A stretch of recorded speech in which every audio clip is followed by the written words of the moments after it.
The most important of the men executed in May 1536, as far as status is concerned, was George Boleyn, Lord Rochford.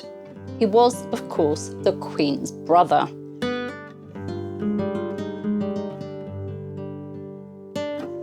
Now, I find George so fascinating that I wrote a biography of him with Claire Cherry.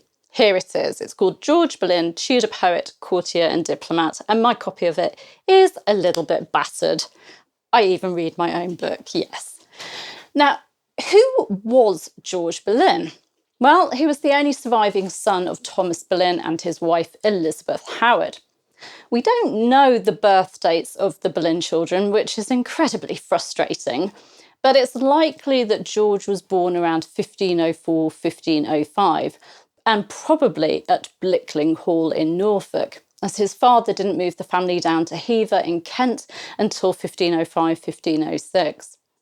Very little is known of George's early life and education, but his fluency in French led his 19th century biographer Edmund Baptist to speculate that he may have travelled on diplomatic missions with his father as he was growing up, or perhaps he spent some time in France in his youth, that's being educated there. Unfortunately, we just don't know for sure. The sons of wealthy families tended to be educated at home by private tutors until attending university from around the age of 14. George's language skills, he knew French, Latin and some Italian, are evidence of an excellent education, as are his keen interest in theology and literature and his gifts of poetry and translation. Although there is no surviving record of him attending Oxford University, he was said by Anthony Wood in the 17th century to have been educated amongst the Oxonians. The first mention of George being at court is during the Christmas festivities of 1514-1515, when he played a part in the mummery. In 1516, when he was about 11 or 12, he was appointed as one of Henry VIII's pages. He lost this position in 1526 as part of Cardinal Wolsey's Eltham ordinances, but he was compensated with the post of cupbearer to the king instead, meaning that he would have been present to serve the king at every state occasion. In 1528, George was made an esquire of the body, and in the mid to late 1520s, he was rewarded for his service and for his closeness to the king with grants, including the manor of Grimston in Norfolk, which seems to have been a wedding present from the king for George's marriage to Jane Parker, daughter of Lord Morley. In 1529, George was knighted, and at the end of that year, he took his father's title of Viscount Rochford when Thomas Boleyn was elevated to the earldom of Wiltshire. George was also made a gentleman of the Privy Chamber that year, and in the following year, he joined the King's Privy Council. Thomas Boleyn was one of Henry VIII's trusted diplomats, and it appears that Thomas expected George to follow in his footsteps, and he did. In October 1529, when he was just around 24, 25 years old, George was sent on his first diplomatic mission to France, one that would last 4 months, and this would be followed soon after by another 6 diplomatic visits. The principal object of George's first foreign embassy was to persuade the universities of France to find in favour of the king's great matter, the king's wish for an annulment of his marriage to Catherine of Aragon. It was on this visit and the one shortly after that George developed good relations with King Francis I and the king's sister Marguerite of Angoulême, something that would help in future missions, such as the one in 1533 when George was tasked with telling Francis I that Henry VIII had married Anne Boleyn, and he was to persuade the French king to join with others in urging the Pope to accept the marriage. George wasn't just trusted with foreign diplomacy. In 1531, Henry VIII chose him to go before Convocation, that's the English Church's legislative body, to express the king's growing anti-papal sentiments and Parliament's arguments in favour of royal supremacy. It must have been a daunting task for the 26-year-old George, and they certainly didn't take him seriously at first. However, On the 11th of February, convocation granted Henry VIII the title of Singular Protector, Supreme Lord, and even, so far as the law of Christ allows, Supreme Head of the English Church and clergy. It was a success for George.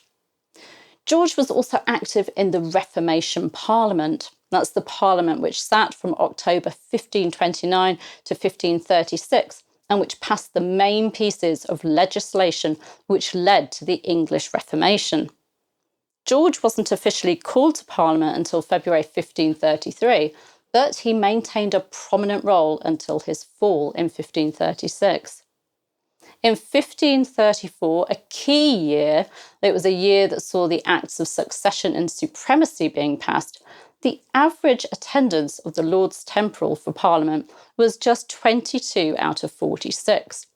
George's attendance was 41 out of 46, even though he was away for 2 months on a diplomatic mission. He was committed to doing his bit for the Reformation and in his service to the king. In 1534, George was made Lord Warden of the Cinque Ports and Constable of Dover Castle. The position of Lord Warden was a powerful appointment and shows just how high George was in the king's favour. George was also a gifted poet. Sadly, nothing survives today which is definitely attributed to him, but he was considered by his contemporaries to be as talented as Thomas Wyatt the Elder and Henry Howard, Earl of Surrey. Court chronicler Raphael Holinshed writes that he wrote diverse songs and sonnets. Anthony Wood, in the 17th century, explained that at Oxford, his natural inclinations to poetry were discovered and admired by his contemporaries. And George Cavendish, gentleman usher to Cardinal Wolsey, praised him by saying, "Dame Eloquence also taught me the art in metre and verse to make pleasant ditties." He was saying that in George's voice. 16th century dramatist and historian John Bale wrote of his Rhythmos Elegantissimos. And a passage of verse written by Richard Smith in 1575 and prefixed to a selection of poems written by George Gascoigne confirms George's verse skills by including him amongst such worthies as Chaucer, Surrey and Wyatt. 16th century historian John Bale, who made use of 16th century author Sir John Harrington's manuscripts, attributed a poem called "The Lover Complaineth the Unkindness of His Love" to George Boleyn. Now, Tottle's Miscellany attributed the poem to Sir Thomas Wyatt the Elder, but as Claire Cherry and I point out in our book on George, Sir John Harrington was meticulous in his attribution of poems. All the others in his manuscript are correctly attributed, so there's a good chance that it was written by George. George wasn't just a trusted diplomat, he was close to the king, a friend. We know from the king's accounts, which show payments made to George, that they played things like shovelboard, bowls, tennis, primero, which was a popular card game, and that they also enjoyed hunting and archery together. And George, like the king, was a keen jouster. So how did George Boleyn's world come crashing down? Well, it's impossible to date the beginning of the end for the Boleyns. They'd had a triumphant year in 1533, with Anne's marriage to the king, her coronation, and the birth of Elizabeth. But things did start to go downhill in 1534. That summer, the Queen was recorded as being heavily pregnant again, but no birth was recorded. Did she suffer a stillbirth or perhaps a phantom pregnancy? I suspect a stillbirth. And this, of course, made her vulnerable. That autumn, Anne was concerned enough about her marriage to plot with her sister-in-law, Jane Boleyn, to remove a woman from court who'd caught the king's fancy. It was also that autumn that the English court received a visit from the Admiral of France, a visit that didn't go according to plan and showed that an alliance with France against the Empire could not be relied upon. Anne must have felt let down by France, the country she loved. France was still not playing ball in 1535, and it became increasingly clear that England needed to reconcile with Spain, but then Anne was an obstacle to that. In January 1536, Catherine of Aragon died, Anne Boleyn miscarried a male fetus, and Henry VIII was reminded of his mortality when he suffered a jousting accident, and he still didn't have a son. Henry was also flirting with one of his wife's ladies, Jane Seymour. With Catherine gone, Henry could now get rid of Anne without being forced to go back to his first wife. And with Anne out of the way, he could ally England with Spain and have a new wife who could give him a son. I think Henry VIII decided that Anne needed to go. History was repeating itself, and he needed a son ASAP. Cromwell was his fixer, and so Cromwell set about plotting against the Queen. As I said in my talk on Sir Henry Norris, this plot was also a way for Cromwell to get rid of men who he saw as a bad influence on the king, and George was one of those men. However, I think the king also wanted rid of George. Henry had heard that George and Anne had ridiculed his clothes, his poetry, and that Anne had spoken of his sexual prowess, or rather lack of it.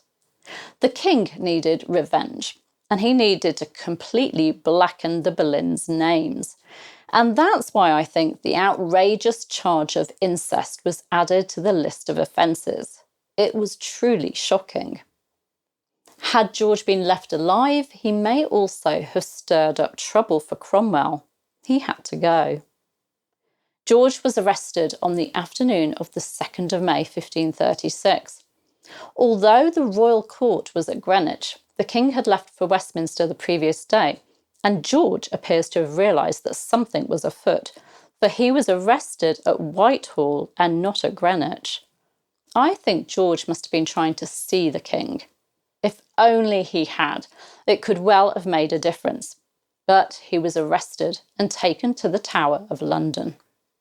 On the 15th of May 1536, George was tried by a jury of his peers, his own uncle presiding over the court. He was accused of committing incest with his sister the Queen and plotting with her to kill the king. George put up a spirited defence. In fact, so good was George's performance in court that Lancelot de Carle wrote, "One never saw a man responded better, no, not even more, who had such an abundance of eloquence and knowledge." And Eustace Chapuis reported, "To all he replied so well that several of those present wagered 10 to 1 that he would be acquitted, especially as no witnesses were produced against either him or her, as is usual to do, particularly when the accused denies the charge." No evidence regarding the charge of incest was produced except, as Chapuis recorded, that of his having once passed many hours in her company and other little follies. And all evidence for the other charges was hearsay. No witnesses were produced at all.